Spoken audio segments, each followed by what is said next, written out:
Hi అండి, welcome to AR cooking recipes. ఇక శుభ్రంగా కడుక్కొని నీట్గా ఇలా కొంచెం లైట్గా ఉప్పేసి ఇలా ఉడకపెట్టుకోవాలి. చిక్కుడుకాయ ఏమిటండి వెరైటీగా చేస్తాను. చూడండి, చిక్కుడుకాయ నీళ్లు చేసుకొని నీట్గా తొక్క నీళ్ళు ఉండకూడదండి, చిదురైపోతాయి. ఉంటే నీట్గా ఉంచేసుకున్న తర్వాత ఇక కళాయి పెట్టుకొని ఆయిల్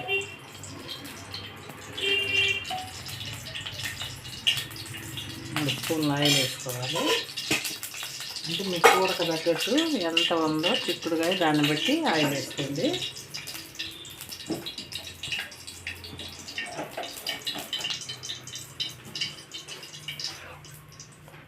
ఆయిల్ బాగా హీట్ అయిన తర్వాత కొంచెం ఆవాలు,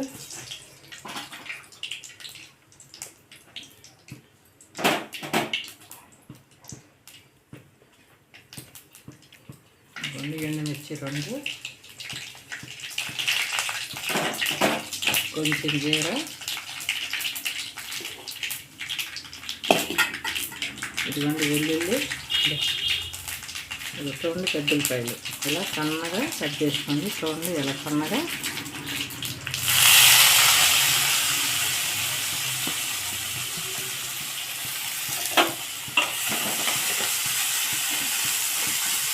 మెత్తగా ఫ్రై అవ్వాలి.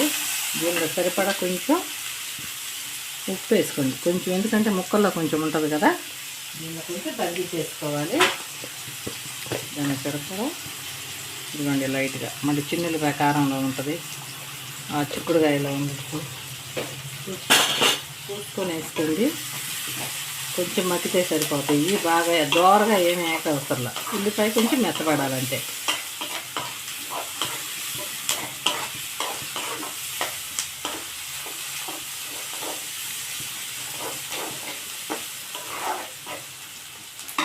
మూత పెట్టేసి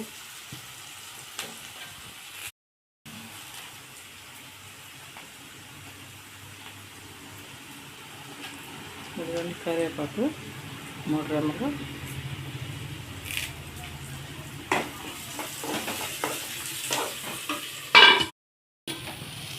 ఇదిగోండి ఇట్లా కొంచెం కందినట్టు తింటే సరిపోద్ది. ఇప్పుడు ఈ ముక్కలు వేసేసుకోండి.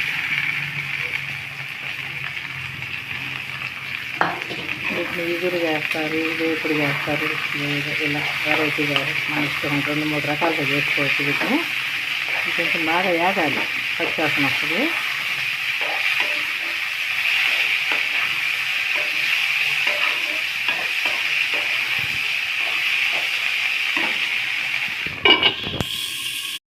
చిక్కుడుకాయ ఫ్రైలోకి కొబ్బరి ముక్కలు,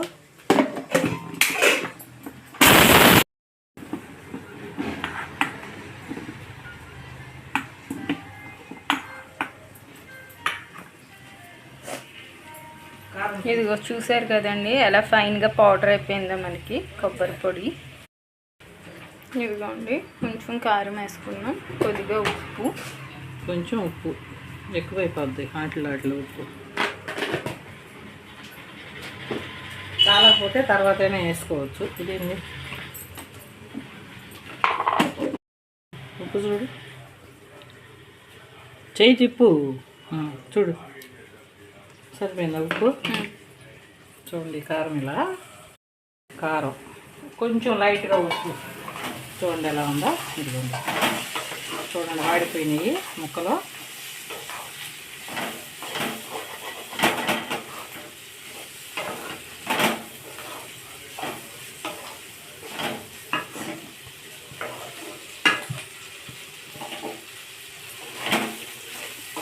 సిమ్లో పెట్టుకొని వేయించుకోండి.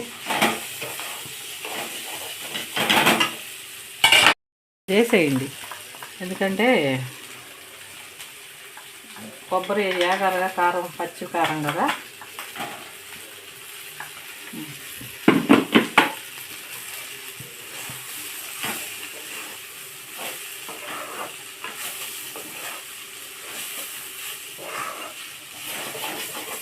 ఇది వేగేసరికి సరిపోయింది. మరీ పుల్లలాగా అయితే బాగోదు, మాడేసుకోకూడదు. ఇలా సిమ్లో పెట్టి మూత పెట్టుకుంటా నిదానంగా వేయించుకోవాలి. ఇప్పుడు